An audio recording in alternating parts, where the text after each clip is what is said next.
ყურადღება ლაპარაკობს და უჩვენებს თბილისი. ლაპარაკობს და უჩვენებს თბილისი.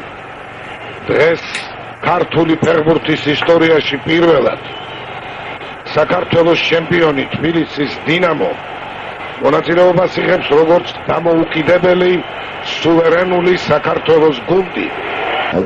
სტადიონზე დაახლოებით 50,000 მაყურებელია. დიდი ხანია ასეთი ხალხმრავლობა დინამოს სტადიონზე არ ყოფილა. დღეს კი სურათი ზუსტად ასეთია.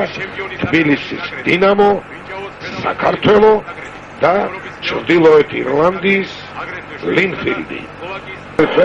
იშვიათად უკვე ხოლმე დინამოს ასეთია. შეიძლება თამაშობს. არელაძე დაიწყო. არის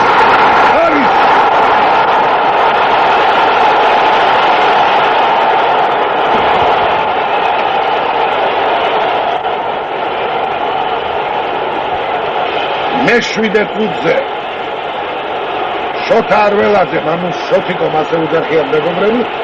აი კიდევ ერთხელ ვისაც გაქვს შესაძლებლობა განმეორებით ნახოთ ჩვენივრად ორი მცველი ჩამოიტანა და მარცხენა ფეხით მეგარისაგან დაბალ მარცხენა კუთხეში გაგზავნა ტექნიკური დირექტორი თბილისის დინამოსთან. გასულში შესანიშნავი ფეხბურთელი გაზანია გვერდი გიმოდია იქით თემურ მახალაძე და კიდევ ჩრდილოეთ ირლანდიელებთან მოპოვებული გამარჯვებით გამოწვეული სიხარული ხანმოკლე აღმოჩნდა. ჩვენი ქვეყნის ყველაზე ტიტულოვან კლუბს დისკვალიფიკაცია მისცეს და გათამაშებიდან მოხსნეს. ამ არასასიამოვნო ინციდენტის შემდეგ კლუბები გუნდთან ერთად თურქეთს ამხანაგური ორთაბრძოლის გასამართად გაემგზავრნენ. სამდღიანმა ტრაბზონულმა უეიაჟმა კლუბებს საერთაშორისო არენაზე გამოჩენის საშუალება მისცა.